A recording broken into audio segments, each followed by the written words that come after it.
Hi, I'm Kristin Fountain with Cape Fear Newspapers, and you're watching Community News Today.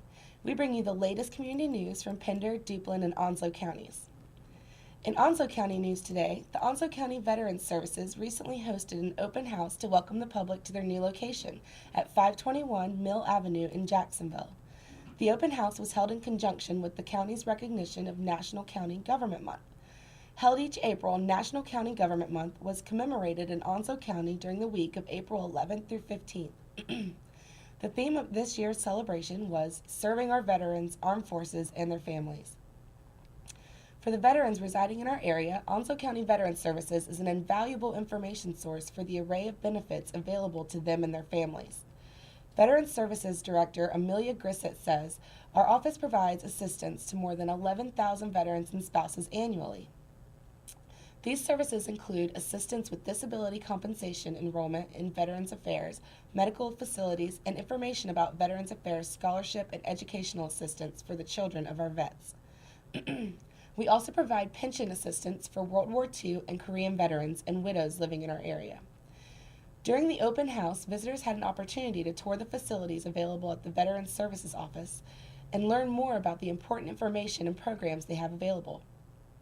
With a small conference room and office space, the recently remodeled facility was designed to meet the specialized needs of the Veterans Services clients. According to Mrs. Grissett, the feedback from the veterans has been very positive, especially with its convenience and large signage making the office much easier to find. They are so pleased and grateful that the county has provided a space dedicated to veterans services, and we are so happy to be able to serve those who have served our country. For more information about veterans services, please call 910-347-3309 or visit www.onslowcountync.gov/veteransservices. This week, our Richlands Movers and Shakers Spotlight shines on lifelong resident McKinley Smith. McKinley's first experience of local government was as a spectator. He regularly attended meetings of the Richlands Board of Aldermen, just learning what happens in the local government. He says he's always been a participant there. In the 1950s and 60s, he ran for alderman and was not elected. "When I ran unsuccessfully, I kept right on coming," he says, through the terms of 5 different mayors. By the 1980s, Smith was chairman of the zoning board. He is now serving his second 2-year term on the Board of Aldermen, having been elected mayor pro tem for both terms. All 6 alderman positions will be vacated and up for grabs this November. "I'm going to be running for the position of mayor," Smith says. Smith was making a difference long before he was ever elected, even before his days on the zoning board. "I was always a public servant, so to speak, being in the field of education," Smith says.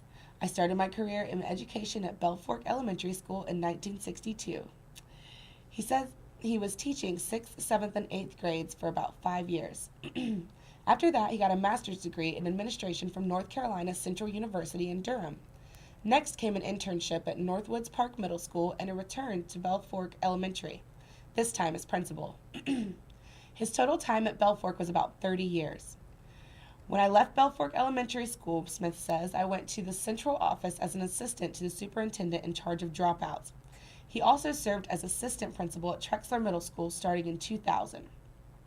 Smith worked in education in Onslow County for over 40 years in many capacities. Smith's 3 children went from 1st grade through the 12th grade right there in Richlands. They didn't have to go anywhere else," he says. His oldest daughter is now manager at Albert J. Ellis Airport, while his son works in security at the Wilmington Airport, and another daughter has worked there as well. His family moved from Verona to Richlands when the base took over the property down there. They were forced out, and then they came to Richlands. Smith is happy to have grown up there and live there now. "It's such a beautiful town," he says, "a small town where everyone knows everyone." Since those childhood days, Smith has seen many changes, most of them positive. "The school system has really improved and the city has grown tremendously. The relatively new town hall is such a great move," he says. The people who work for and in Richlands make Smith proud. He pointed out that Richlands is small but takes a lot of work to keep things going. "Our police force is second to none," he says. "Our maintenance department here does a tremendous job with 3 people. He commended Town Administrator Greg Whitehead for doing such good work for the town. He is just an awesome person, Smith says. He does a beautiful job. You're never left in the dark with Greg. And the secretarial staff is great too. Smith was elected pastor of Blooming Hill Free Will Baptist Church in 2000. Everybody knows me at the church, he says. They called me to be their pastor, and I was reared in the church. My mother made sure of that, he says. As the town and the board of aldermen move forward, Smith says there are a few things he would like to focus on. Number one is to get on the bandwagon with Wausau and get our water treatment plant intact. Then to get the streets paved so that we can move on forward. That's been an uphill battle for the town of Richlands. Smith sums himself up as committed to my church and also to the town of Richlands. That commitment is based on his long residency there. I've enjoyed the town and I have a great love for it. Being here 71 years, I should have, shouldn't I? Smith says. There will be a plant sale presented by the Onslow County Master Gardener Volunteers on Saturday, April 30th from 8:30 to 1:30 at the Onslow County Multipurpose Complex located at 4024 Richlands Highway. The volunteers will offer assorted plants, great prices, and free friendly advice. Proceeds will benefit the Discovery Gardens Project. FYI sessions start at 10 o'clock with Planting 101, 11 o'clock with centipede grass, and at noon for Japanese maples. For additional information, contact the Cooperative Extension Office at 910-455-5873. And we'll be back after a quick commercial break with some news from Duplin County.